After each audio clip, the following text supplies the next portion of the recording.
This morning, at about 2:20 in the morning, police received calls of shots fired outside a business in the 2100 block of King George Blvd. Surrey Police frontline officers arrived and were able to confirm that damage to the exterior of the business was caused by gunshots. The business was closed at the time, no one was inside, and there are no reports of injuries. That investigation is in its early stages, and officers are still on scene gathering both physical and digital evidence. They'll likely be on scene for much of the day, canvassing for CCTV footage for any residents or businesses that may have had that. We are appealing to anyone who may have been in the area of the 2100 block, King George Blvd, this morning, between the hours of 2 a.m. and 2:30 a.m.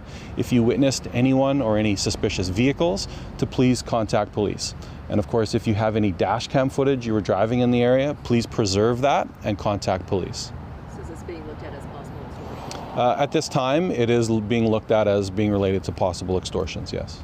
What can you tell us about the owner's other two restaurants that I believe one was targeted in Maple Ridge and the other one in the same building as the radio station that was hit? Yeah, we are working with and have already this morning liaised with our policing partners in the region, Maple Ridge and the Provincial Extortion Task Force.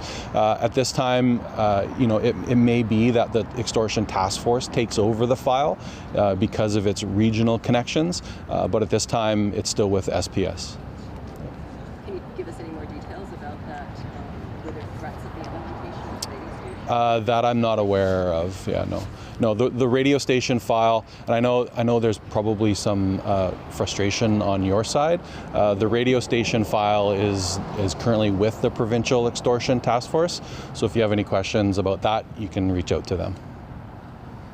I think the restaurant is in the same building as where the radio station is located, isn't it? I believe so. It's a bit of a strip mall type facility building complex. I'm not aware, no. So how does this work? What goes to Provincial Task Force and what stays with SPS? Yeah, it's a good question.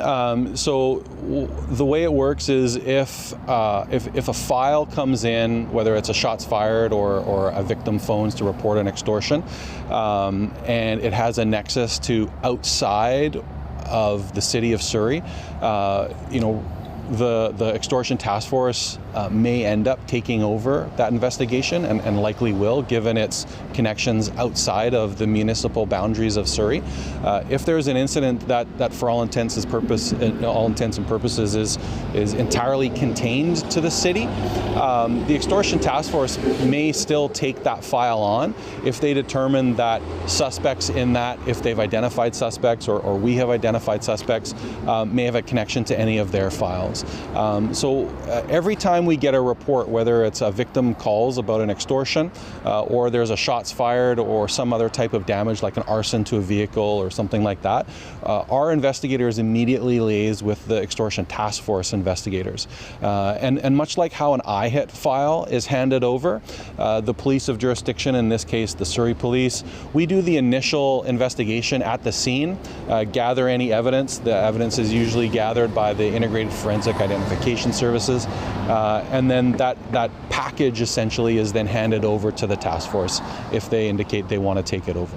So does this mean that any cases that were being investigated before the creation of the task force, they would automatically go to Provincial Task Force? In some cases, some of the files that have come into Surrey that we investigated before the creation of the task force have been handed to the task force, yes. And so, sorry, to date, has the owner ever made a report to Surrey Police? On the shots fired this morning? I'm sorry, I don't know the answer to that question. Yeah. There was a high-profile case back in July. Two men were arrested and then subsequently released. Is there any update on the investigation into that case? I'm not aware. Is that SPS case? Yeah, there was a press conference that was held announcing their arrest and they were released the next day. I think that was an RCMP press conference. That was the one with Chief Superintendent Duncan Pound, I believe. Okay. Yeah, you'd have to reach out to the task force about that one. I don't think it was ours. Yeah. Any other questions? Okay. So as always, if there's additional charges against these three, we'll provide an electronic update outlining the charges against whom. I encourage everyone, if you're interested, to follow it in the courts and to see if they're remanded, released, those kinds of things.